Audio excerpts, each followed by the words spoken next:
Salt ఏమో నీటిలో కలిపేసుకున్నానండి.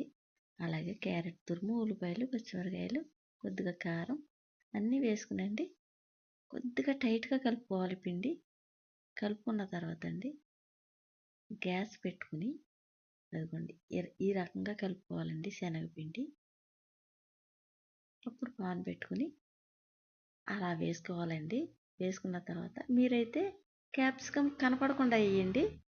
నేనైతే తక్కువ పిండి కలుపుకున్న గురించి క్యాప్సికమ్ కనపడ్డది, కానీ క్యాప్సికమ్ కనపడకుండా వెయ్యండి. అటు ఇటు తిరిగేసుకుంటే రెడీ అయిపోద్దండి. క్యాప్సికమ్ వడలు చాలా చాలా టేస్టీగా ఉన్నాయండి.